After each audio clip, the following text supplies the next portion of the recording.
Hey everyone, welcome back to the Dentists Who Invest podcast. Super interesting podcast today because I'm joined by a young man. I say young man, but he's a year older than me. But we're both young men. At least I think we are. Anyway, we're still clinging on to our youth, right? Because I'm 31 and you're 32, Harry. We're not clinging. We're not clinging. We're comfortably in our youth. Yeah, I like that better. I like that better, mate. But yes, anyway, joined by my good friend Harry Gill, who's going to share his super interesting story on how he managed to get practice finance through a slightly unconventional route that not a lot of us are aware about. Harry, my friend and fellow podcaster, you're sat in your podcast studio right now. How are you? I'm good, mate. Thank you for having me on. I really appreciate it. Oh, dude, it's my pleasure.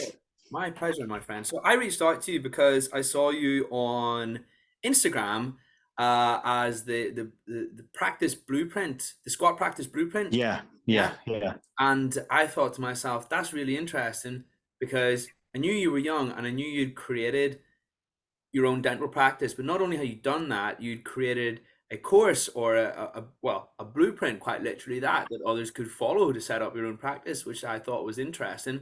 And I really wanted to get you on to share your story. So maybe it might be nice on that note, maybe it might be nice if you told all of the guests just a little bit about who you are, just as a bit of an intro, and then we'll get into the nitty-gritty about your dental practice and your unconventional route to finance. Sorry to keep dangling the carrot for everybody, but it is what.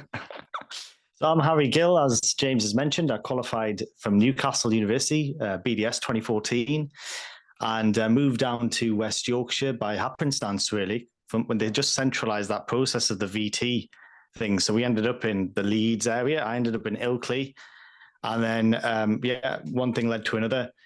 Milestone implant course in 2017, which really changed my perspective on dentistry and my enthusiasm for the career. And then after that, opened our own squat practice in May 21 now, May 2021. Yeah. Mm.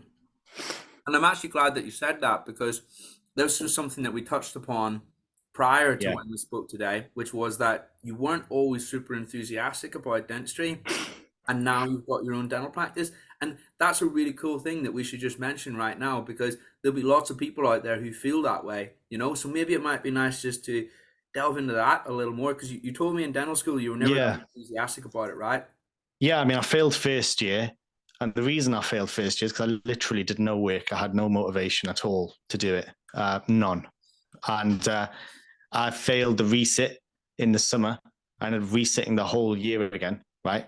And I only resat the whole year because my family convinced me to, right? Because I just wanted to leave. I was done, right? So that was kind of a little window into my dental school experience. I was fighting it all the way through.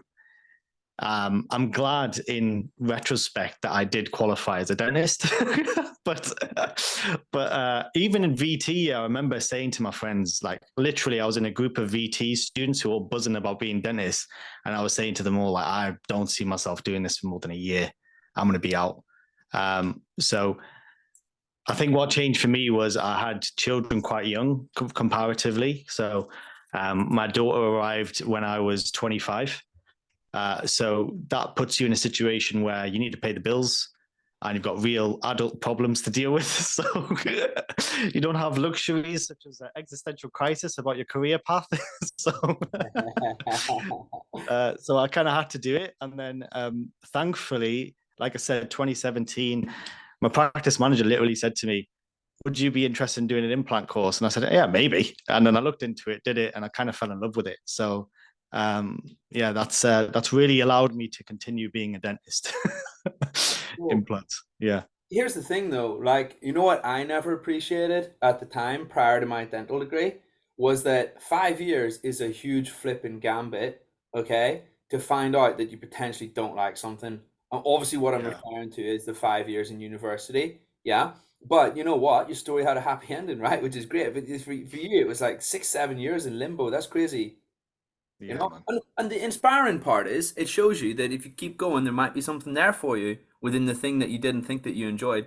Are you with I me? think I think part of that, James, is not being in resistance to it. So sometimes you have to accept that my life has led me in this direction, and you've got a skill. Like we sometimes take this for granted that we've picked up a skill that is quite unique and allows us to earn a degree of money that a lot of other careers don't give you. Like, how many jobs can you walk out of uni and almost be guaranteed to get a job and be guaranteed to be paid straight out of uni around 30, 35 grand? There's not many. There's not many. So you've got to really like assess like how I'm being so negative. Well, yeah, yeah. I'm sorry, we finished just then. Yeah. Finish Yeah. that, man. No, yeah, that's cool, man. And like, but here's the thing: you tried different things. Right. Yeah, And put it like this, right? If we keep putting the same energy into our life, the same effort and doing the same things, we're going to get the same result. And you kept going and going and going. You found implants, you found the thing that you loved. And then by extension of that, practice ownership. And that's the whole yeah, reason why we made this podcast today, because when you told me about this story, I was like, wow, this needs a platform. A little bit like for avid listeners of the podcast, I hope everybody is listening to Jamil's episode, which is going to be like 2, 3 episodes before this one, depending on what time this gets released at. But that guy is 28 and he owns 3 flipping dental practices, and his energy is just phenomenal. I've never met someone well, actually, that's not true. There are some people out there that are that excited to talk about what they do for a job, and Jamil is one of them, and I love it, and I just think it's incredible, right? And where I'm going with this is I just think it's really awesome that both you guys have found your groove. And yeah, just shout out to that episode for anybody who hasn't listened to it. It's one of the most the most downloads that any of the podcasts has ever got after 7 days. It really went down a storm. But of course, this episode is going to be better and build on it, right, Harry? When we learn about Harry's yeah. story. Maybe, but yeah, 100%. Jamil's a character. So if you haven't listened to that, I would recommend you listening to it. It was a great podcast with him for sure. Cool. No, it was good. It was good. So yes, your story, you told me off camera, it started out your wife and yourself developed an app over COVID and then Yeah, so in lockdown, obviously thinking about what to do, not very good at doing nothing. So we started developing an app. It was actually her idea because she used an app called Fresher or something similar to that to book like spa appointments or something. Okay. And we were like, I wish there was something like this in dentistry where you could just book like straight into a dentist with an emergency or Invisalign consultation or whatever, and just do it straight through the application. So we built that, and then we went through rounds of funding, which was very interesting. It's a bit of podcasting of itself, that side of it, but long story short, eventually we did get funding from an angel group of investors, and that's where we met the investor that we ended up originally going in with the new dental site. So this is how it works, James. When you make moves and you start doing things in the real world, there's almost like a cascade, and that energy will end up somewhere, so you might not plan it to end up in owning a practice, but it ends up going in that direction. Yeah, well, this is the thing. This is what I always say to people about business. That's what I always say to people about business. This is this is what I always say to people, like whenever they're going to start a business. It's like I feel that realistically, just like anything in this world, business is a skill, right? Most things are skills, right? What's a skill? Yeah. A skill is when you have the ability to recognize certain patterns and you can employ or undertake certain behaviors, which makes you more likely to be able to obtain success from those circumstances, right? Don't look that up in the dictionary. I just made that up, but that sounds like what a skill could be, right? Okay, and that's fair enough. And basically, you get better at anything by doing it. Okay, and you can only read so many books and learn, especially when it comes to this sort of thing, right? So most people will, let's say it takes you like 20, 30 hours of doing something to get a decent level of aptitude, maybe where you start seeing results, okay? And let's remember those first 20, 30 hours, the gains, as in how much you improve, is really rapid, right? And then after that, it's about incremental gains. There's a lot of sweat for much less return, right?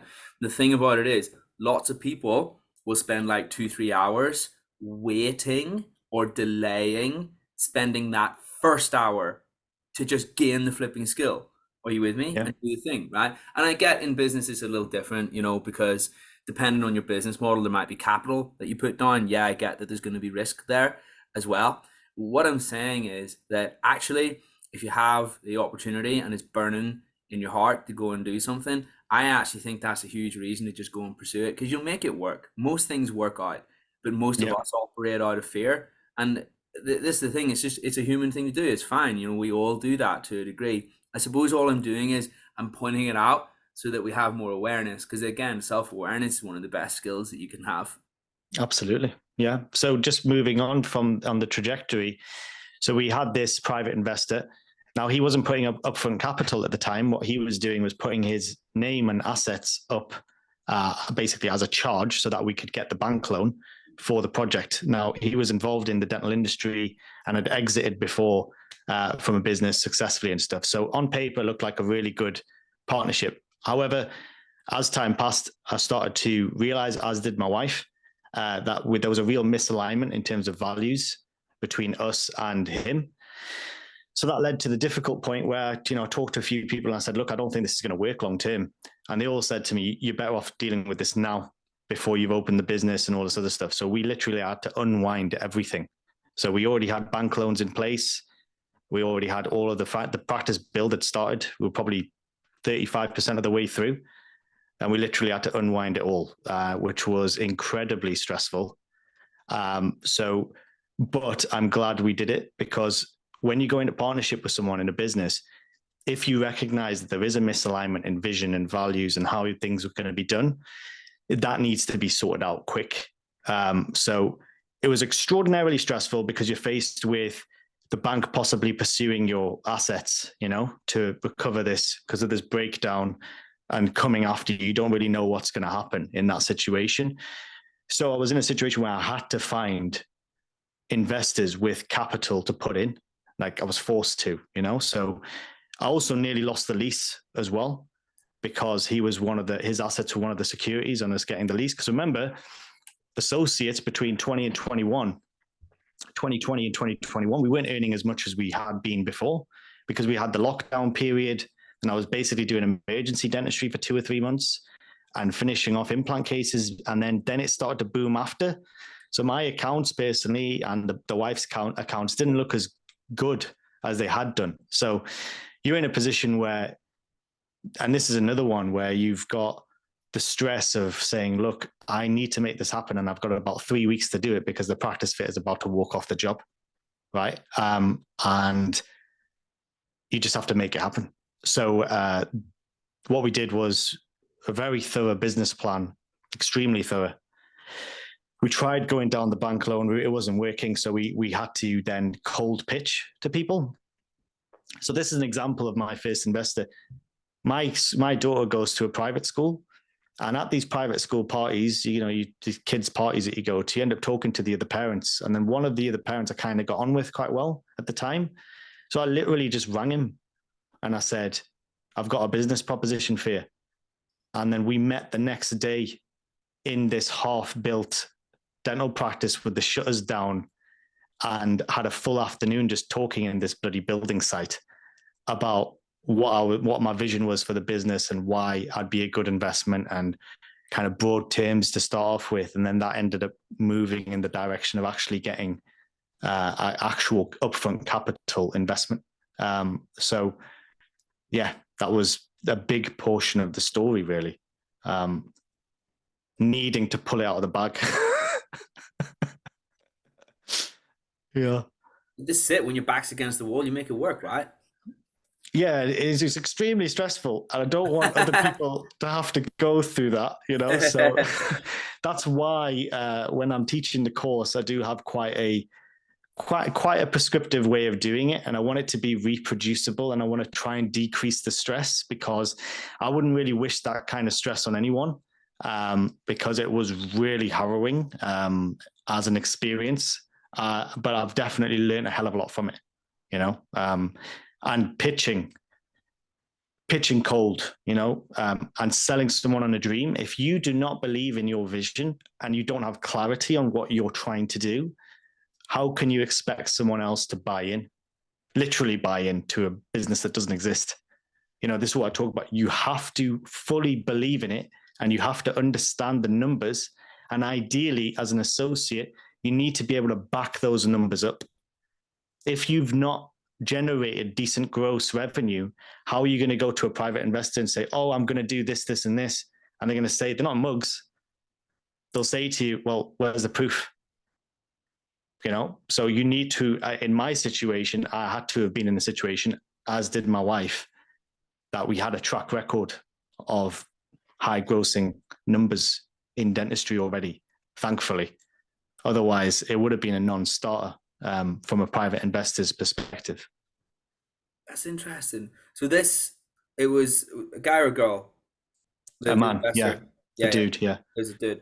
yeah. It was a geezer. So his background was in any way, was it dental? No. No, no, no, no, Oh, not okay, at right. all. No, Wow. not at all. He's just he ran a food company that supplied restaurants with the food that they use, and obviously then he ended up exiting from that with his brother, and then they had quite a bit of money, and they've just become serial investors effectively.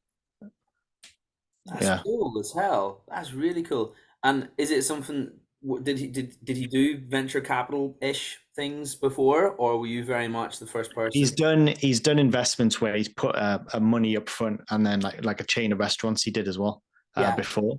So he's used to going to do, but generally it's been in the food industry and the restaurants and stuff. So we were his first foray into medical, like into healthcare, I believe. Yeah, Right. yeah, Okay, cool. So this conversation, the private funding that came for your dental practice, it came about through, like a meet and greet effectively, or you brush shoulders at a party, right? yeah. Here's my question, right? For the people out there who are thinking about starting their own dental practice or will do one day, right? Do you think that what would you say to those people in terms, if you could look in the rearview mirror and think to yourself, this went well, I would have changed this, or these are the conditions that made things go right that meant that I was able to get this private funding, or is there a formula, or do you just put it down to blind luck? So I believe in serendipity. Like you do make some of your own luck. So if you're in a situation where you're at a kid's party and you can kind of say, right, I can't really be bothered with being here on my Sunday afternoon, right, and not talk to anyone and be a bit antisocial. It's an example of having networking abilities and being able to talk to people and being charismatic and being able to engage and build rapport, which we should all be able to do because we're all dentists, right?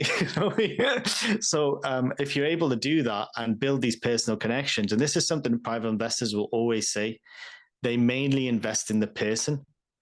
So if they like you and you're conscientious in the way that you're approaching your business and you have got a track record within the industry so that you've proven ground already that you can generate decent figures, why not? Like, why wouldn't they? If you've presented that deal, because remember, it's a deal. Like, just think about it. Would I invest in this if I had the capital? And if the answer is no, you need to go and work on your business plan. And you need to be able to say with confidence, you're not begging someone for money. You're presenting them with an opportunity to invest. And private investors have only got limited amount of places that they can put their money. Right. And there's a lot of people out there like this. Trust me, there's plenty of implant dentists that will listen to you. And there's plenty of high grossing dentists out there who know those patients who will not bat an eyelid about spending 20 or 30 grand on the teeth. Right. So that we know there's a lot of money out there.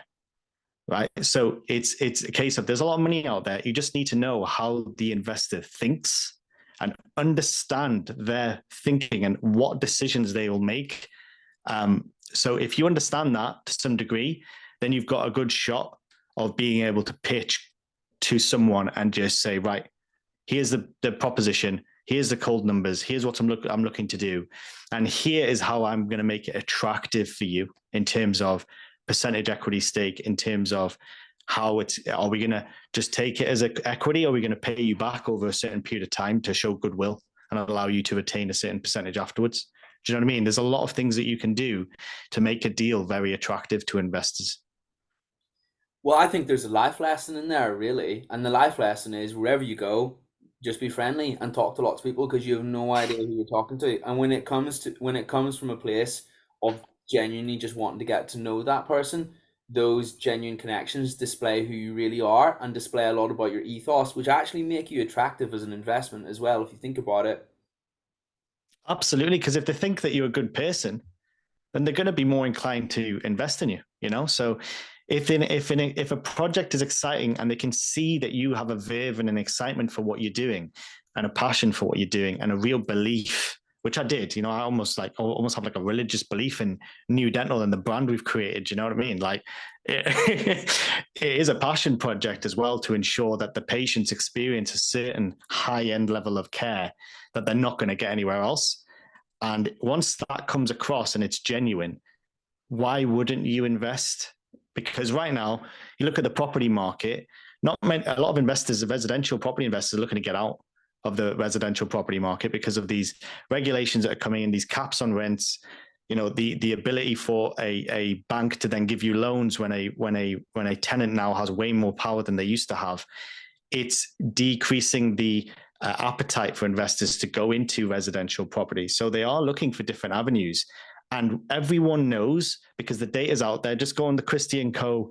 General Market Review or report for every year, and you've got cold, hard data there to show investors.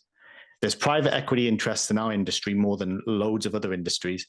And our industry performed very well during the pandemic as well, on paper. So it's a safe bet. That's cool. Because the traditional route is, of course, finance, right? Where you go to the bank or a broker. Or how does Yeah, that broker traditional route who look? go to banks. Yeah, Yeah, yeah, yeah. yeah. How does that traditional look just quickly? Because I know that this is what most people, this is their frame of reference, right? And I've never been through it, and I know that maybe perhaps you're in the same boat as me. You'll probably have more of an idea No, than we me. went. Like I said, we went through the bank loan thing originally. Oh, okay. Well, there you go. There you Yeah, go. yeah. So Yeah. the way it works is usually you'll have a broker who will help you do it, and they'll have contacts in different banks. Now, the first caveat to everything is not everyone's got a multimillionaire who they can aim on the bank loan to help them get it. The reality is that banks don't like startup dental practices. Oh. They don't like them. Oh. Right? There's probably only one main lender who will actually finance you at the minute for a squat dental practice. And the reason is because it is a massive risk. They are much more likely, and this is why the conversation with Jamil was so interesting, James, is that he did something where he bought a practice with a small NHS contract. So it's an existing practice that's just got a small NHS contract performing suboptimally. It's way easier to get a bank loan for a site like that than it is for a cold squat practice, because you've never proven anything. It's all on you as the person who's starting. You're a dentist, you're not a businessman, right? And the banks will see you as a risk. So why would they do it? And also the interest rates right now are pretty prohibitive, man. Like you're talking, what, 7%? That's high. So one thing I say in my course is every month you start underneath the sea, underneath the ocean. Just think about the ocean, right? Every month you start underneath the water. How much you owe the bank is how deep you are under the water. And you feel that pressure. And your first job is just to get to sea level, right? So you're not drowning as a business. And then you're looking to go beyond that. Now, if your bank loan and your interest rates are super high, that means your repayments are going to be higher. And that means the pressure that you're going to experience is going to be a lot higher as well. And that means that your quality of life will massively suffer. So it's very important to know this going in, because every bit of your overheads can eat away at your sleep and your quality of life and your stress to a point where you're just unrecognizable as a person, So having an awareness, 7% a lot, that's a lot of interest. Obviously, religious background and stuff, I'm not a massive fan of interest anyway. So I'm happy I went down the road of private investors. That's a cool thing. But what I'd also say is there might be a lot of dentists who listen to you, because it's dentists who invest, right? Yeah. There's probably a lot of dentists with some excess capital, right? So if you've got these 28, 29, 30-year-old dentists who've got the fire in their belly to go open practices and you can't be bothered anymore, why not do a deal? Do you know what I mean? Do a deal with one of them and say, look, I could put my money into property. What's my gross yield going to be on a property right now? Do you know what I mean? Not great, because of how high the interest rates are. So why not put a bit of money into some talented dentist who's not got the capital to start up themselves fully, but has got that passion and that fire in their belly to go and do it. Yeah, 100%. I agree. And here is something else that just popped into my head when you were talking, and I was just thinking to myself, when it comes to, this was something I wanted to ask you. When it comes, obviously you've got the benefits in terms of you've not got this repayment on the debt and the servicing cost, which is the interest. Yeah. Aside from that, why else do you believe that this path is beneficial for those that are out there? There must be other perks, right? Yeah, I mean, the biggest thing is you've got people who are experienced business owners and successful entrepreneurs behind you. So they're a phone call away, you know? So, and you've also got the access to more funds. If you prove yourself, then why not open practice number 2? Why not open practice number 3? Right. And then it becomes, you'll be in a leverage position because you'll be like, right, this is the percentage split we agreed first time. You've seen me perform. You've seen my track record. In practice number 2 and practice number 3, I want a better percentage split. Right. And then you've got your bank with no interest payments. And you've got a situation where investors do not run in circles by themselves. They also have access to other investors, right? And they all have contacts. So if one of them says, hey, this has done well, they'll be telling their friends, they'll be telling the family, right? And then it can become a positive snowball for you, you know? So that's one massive benefit. And another massive thing for me is a way in. A lot of people are looking for a way in right now, right? So they're buying existing practice. Jamil mentioned this. You buy an existing practice, let's say 1 million, 1.5 million. How much upside can you get on that? You know, how much are you going to grow and optimize that business beyond 1.5 million in valuation? So you're paying the bank debt every month. So cumulatively, you've paid 1.5, but you'll end up paying a lot more with interest by the time you finish the payment. So what's your upside on the exit? Right? And this is what I talk about with Scott practices, asymmetry to the upside. You put in a low amount of capital, and in my case, you get other people to put up their capital, and you create a business that can be worth in excess of 1.5 to 2 million, which is what we've done in 18 months, right? Not everyone will be able to do that, but that's what we've done. So I can say that. That's asymmetry to the upside, because then I've got a situation where the initial capital investment wasn't even me, but let's say it was 300K or whatever. And now the business is worth 1.2, 1.5 million more than that initial investment. And when else can you say that's going to happen if you buy an existing practice? Really, not very often. So that's another pro, I would say. That's cool, man. That's awesome. You know what? There'll be a ton of people out there thinking to themselves, well, that's all well and good for you, Harry. You bumped into so and so at that kids' party, right? And they might be, and that's fine. And you know what? Here's the thing. And not that I agree with that opinion, Harry, because here's the thing. It's, what goes on behind the scenes is you just socializing with people and putting yourself out there. And after a while, it's like a bit of a numbers game. You're going to bump into something at someone at some stage, you You know know. what I say? Do you know what I say sometimes in the religion is that God will present people with blessings, and some people don't see it. Oh, Right. So someone could say to me that kids party thing, but would you have picked up the phone and called mm, him mm. and asked the question? Yeah, Right. yeah, So that's the point is there may be these people around you. You've just never switched that part of your brain on to say there's an opportunity here. I agree. That happens all the time. Like, here's an amazing mindset, not to like, because I do want to delve into this just a little bit more. Okay, but here's an amazing mindset, and this is one that serves me really, really, really well. If something comes to me and I immediately perceive this as something that's going to be a hindrance or a hurdle, right? You know what I started doing?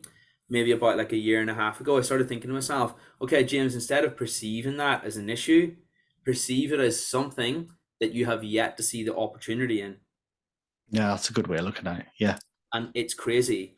Honestly, I promise you that 99% of the time, whatever you thought was, as soon as you start feeling that frustration that you've just confronted a hurdle, right? Recognize that and pause and think, actually, this is an opportunity. I just haven't saw, I haven't seen, I haven't realized how that was going to serve me yet, right? And I promise you, when you have that mindset, you'll start looking at it with a different pair of eyes. And 99.9% of the time, you'll find a way to make it work for you. And look, let's be real, right? I completely agree with you. But in terms of the investor thing and finding it and reproducing this strategy in your real life, let's be honest, right? We're all dentists who are listening. Most of the people that listen to this are going to be dentists. Most of you are going to know some affluent people.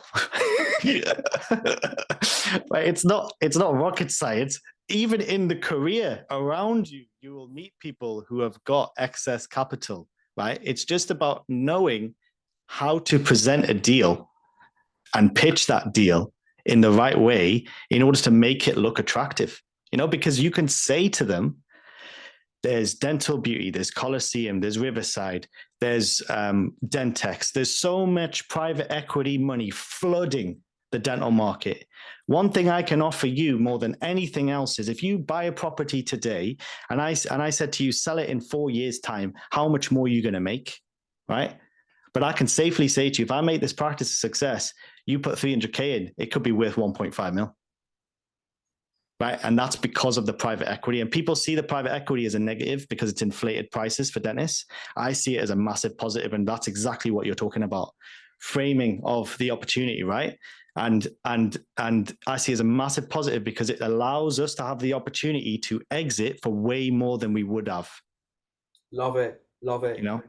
That's cool. And that leads me on to, if you could just summarize, let's say you could go back and talk to yourself 4 years ago, 5 years ago, you could put a hand on that older version of yourself's shoulder and say, Harry, these are the things that you need to do to maximize your odds of creating a successful dental practice, because there'll be a lot of people out there who feel that way. What would you say? Oh, it's a tough one. Tough. I mean, five years ago, me probably would have said, do one. I don't want to open a dental practice. Oh, okay. You know what I mean? So, but I think one basic thing is to always be learning, right? So I'm like this anyway, but if I was giving advice to anyone 5 years younger or earlier on in my career, I'd always say, keep that part of enthusiasm in your brain for learning from your assets around you. There's so many people and there's so many giving people in the industry as well who you can access and learn from.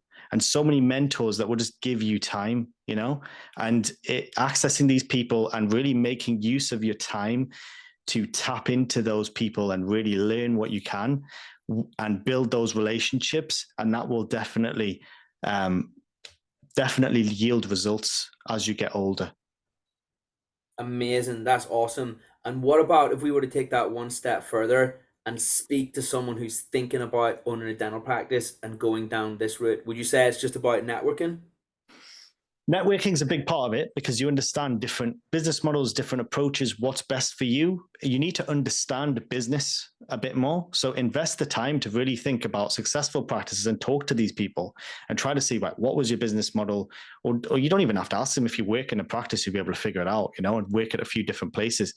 So, I mean, that's what I did. Then you start seeing these gaps, you start seeing holes, and you start thinking about how can I fill these niche that I'm starting to picture together and stitch together in my mind. And that's through thinking about this stuff. So a lot of people don't talk about that enough, is if you want to do something, you need to kind of live it, right? It needs to be something that your mind, your bandwidth and your back of your mind, you're kind of making these kind of deductions. And it will lead to you finding a niche within which to operate. And then you can capitalize on that niche and really thrive with your business, because it's always good if you can find a gap in the market, especially in your locality. Awesome, my man. Thank you for that. And you That's know all. what? How interesting is that? Someone who's been through it and walked in those shoes. We're coming up to the 40-minute mark, and that sadly means we're coming towards the end of this podcast. Although I've had so much fun, and it's been definitely interesting to listen to. Harry, one final thing, one final question from the man who's achieved it himself. If you were hypothetically, there'll be people out there that are listening to this podcast that are thinking to themselves, well, I'm just teetering on the brink of starting my own dental practice. Should I do it? Shouldn't I do it? Should I wait? Is 2023 going to be the year of the credit crunch? Is because the economic situation is looking so gloomy? Should I do it? Should I take the leap? What would you say to anybody out there who's got that mindset or who feels that way? I'd say this, and I've said this to people who are teetering on the brink of joining my course or not. And there was one fella in particular in Scotland, and he said to me, it's not the best time to open a practice. And I said to him, when's the best time? How do you know what the situation is going to be in the world in 3 years' time? Is it going to be better? No, because the way I look at it is this: how long of private equity are we going to take this for granted? That there's private equity interest in dentistry? I actually feel we're in the perfect time. we've got data to support that they've got an appetite to invest in dental practices, right? And if you can set up your squat dental practice and keep lean overheads and a lean startup model and just steadily grow that over 2 or 3 year period, you know you've got an exit. And you could make a situation where you've changed your family's life because you made this move now. Who knows in 3 to 5 years' time if private equity is going to switch to something else? I want to pursue a different career or a different industry. AI is bloody popping up, man. The world's changing. Take advantage of the interest from private equity now. Do it now. It is. And you know what? This is coming from me, the finance guy, right? I think people see investing in stocks and bonds and in your ISA, etc., as the way to financial freedom. And it is, right? You'll get there one day. But will you make 1.5 million of wealth over the course of 18 months? No way in hell, because the average rate of appreciation is like 10%, which kind of alludes back to what you were saying about buying property, unless you're some total whiz. Realistically, you're taking you're trading, you're accepting the certainty that those assets will grow, but they'll grow at a very slow rate, and the only real way to generate a lot of wealth very fast is business. Now, what do we as dentists know? What is our primary thing that we understand and are educated on? Is dentistry. So if you know business has to be your vehicle to achieve great wealth in a very quick speed of time, quite a very, very short space of time, then actually, when we take that and marry it to what we know already, there we go. Take it from me, that's like the quickest way to generate wealth when you put it off and when you do it correctly. But of course, there's going to be some know-how. Just 3 key words as well, I would say, for these dentists is approach it with humility, have a conscientious approach, and be passionate about the vision of the business you're going to build. If you don't have those 3 things, don't bother doing it. We're going to end right there. All right. Thank you so much for your time, my friend. We're going to catch up really soon. See you later. Thank you. See you. Take care.